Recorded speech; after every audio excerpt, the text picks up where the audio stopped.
Good morning. It is Friday, May 24th. I'm kind of nervous to check my weight, but it's a Friday, so we're going to check it anyway. Let's see what it did. Okay. 315.2. I'm actually not sure if that's up or down from last week. I forget how much I weighed last week.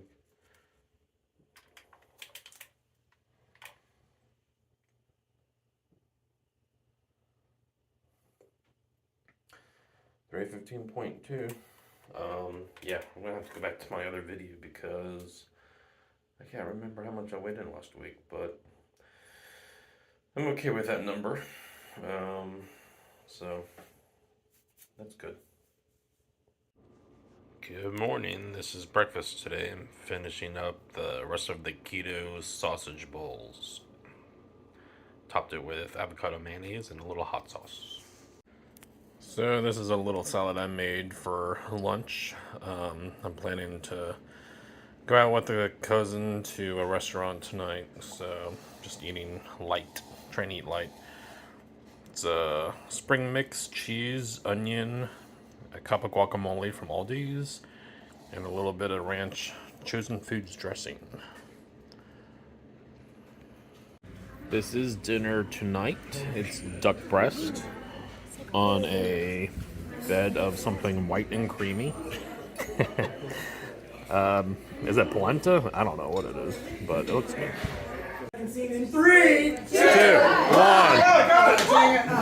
No way! Give me you're the quarterback. There goes Good evening. I just got home back from Improv, but I saw 2 improv shows and not participated tonight.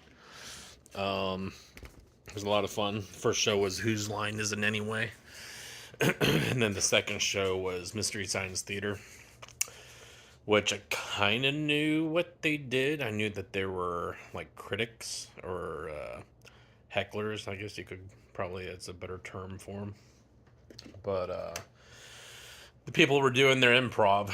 The way it was supposed to work was people did their improv scene, and then there were 3 hecklers in the audience that was just heckling their improv. Not heckling their improv, heckling the scene. Like they were doing a scene of a movie. Someone gave the category of a rom-com. I forget what they said now, the type of movie. It was a rom-com, and the second word was dimples. So they're supposed to incorporate dimples somehow, but I don't think that ever happened.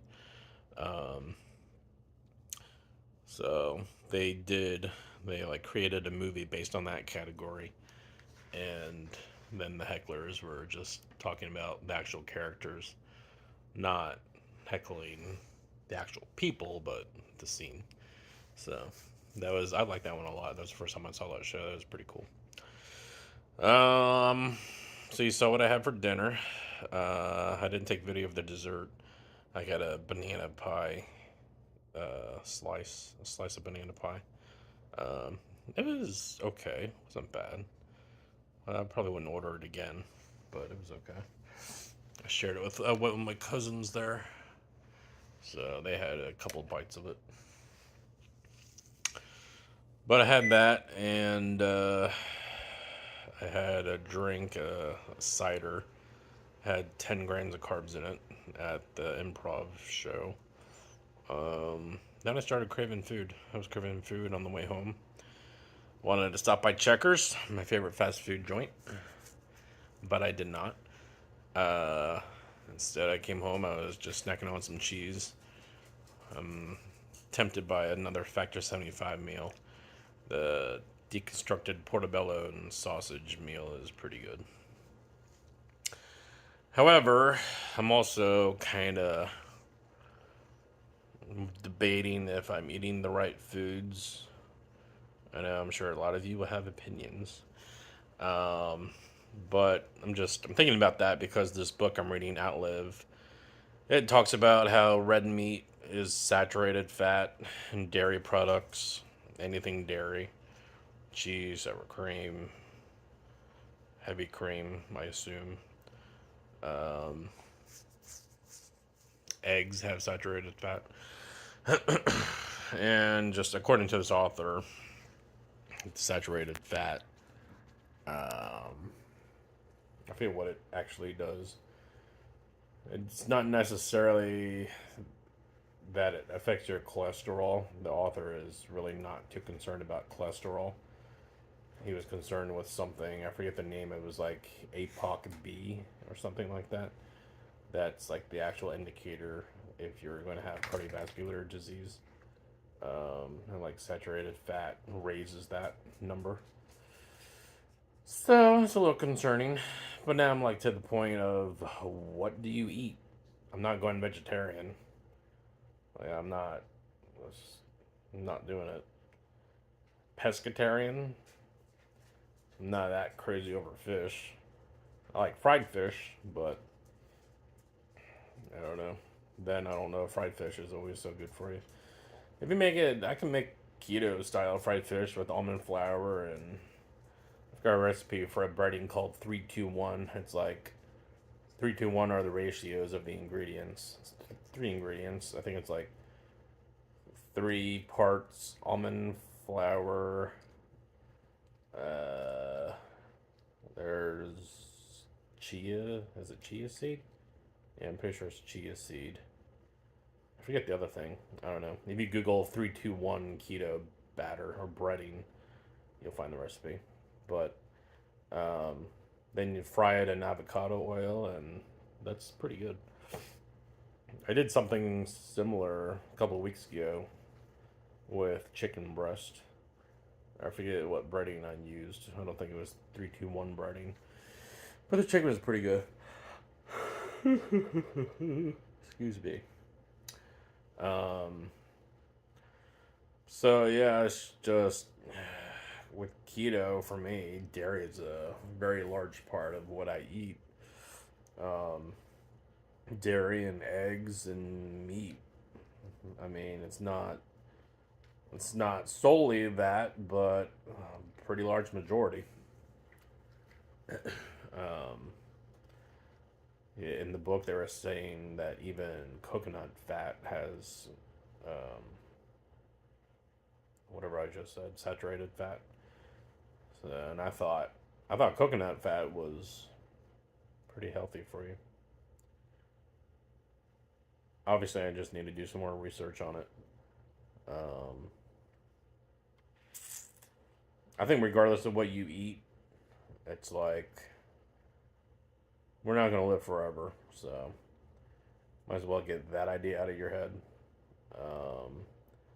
However, I think the biggest thing is just increasing your health span, which is not needing to depend on anyone else for assistance, being able to do whatever you want to do when you're that age, when you're older.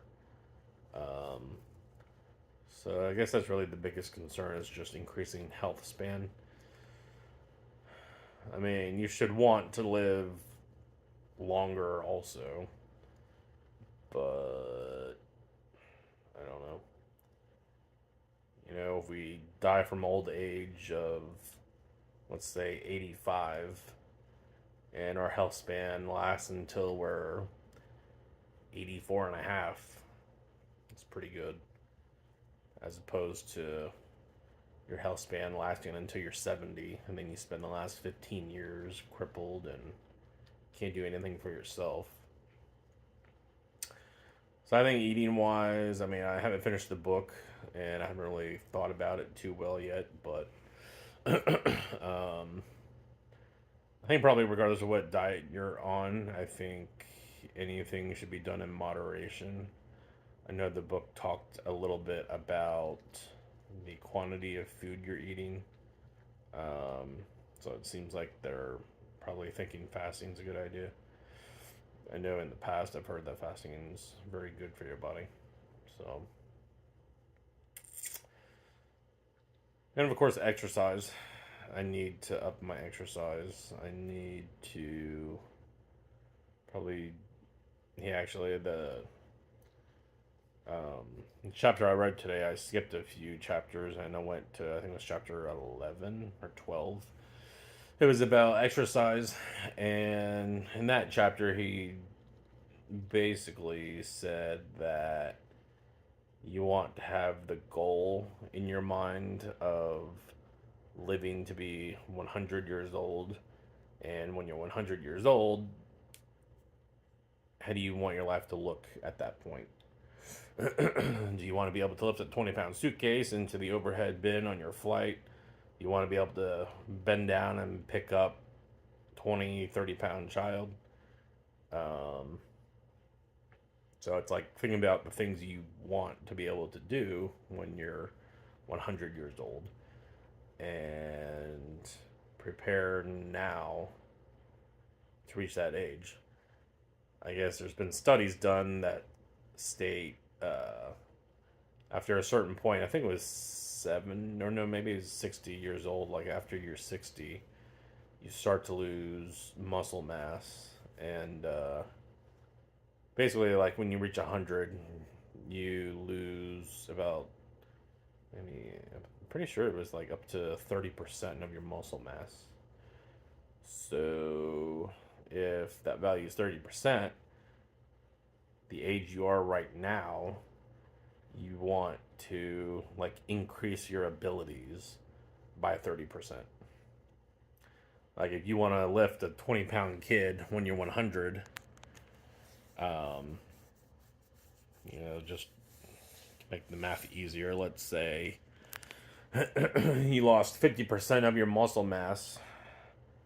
So right now, if you can only lift 20 pounds, when you're 100, you're only going to be able to lift 10 pounds, 50% of 20. So what he says is what you're supposed to do now is build your muscles now to where when you drop 50%, it's going to be the weight you want it to be.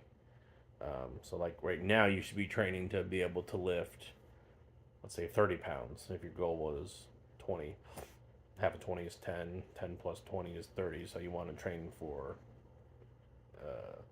you want to build your muscle to be able to lift 30 pounds. So, and in regard to how to exercise or what exercises to do, he actually, I think the title of the chapter was the Centurion. I don't know how you pronounce Centurion decathlon, which is like 100-year-old marathon, basically. You want to have experience and you know you want to train yourself across all different exercises, physical agility, abilities. You want to be good at everything. You don't want to be perfect. You don't have to strive to be perfect in everything, but you want to be capable in everything. So it's running, like hiking, walking up a flight of stairs, picking things up, lifting things over your head. It's like you want to be able to exercise to do all of those things. They actually say to make a list. He said to like make a list of how you picture yourself at 100 years old and what you want to be doing with your life at that age, and then base your goals now on your future 100-year-old self. So I thought that was interesting. So, yeah, the book is pretty good so far. I'm hoping that he offers more advice on, like, especially with the diet, on how you should be eating. Because right now I've got questions, and I'm kind of afraid that he's just going to leave it up to you to figure it out. And it's like, okay, you can do your own research, that's great, but at the same time, if you invest all this time into reading the book, you kind of want some answers or some guidance. So we'll see how the rest of the book goes. Anyway, I'm going to end this video now. I think it's getting tired, and I'm going to watch some YouTube for a little bit, then get some sleep. That's another very important thing, sleep. I'm going to try to sleep in tomorrow, so we'll see. All right, have a good night.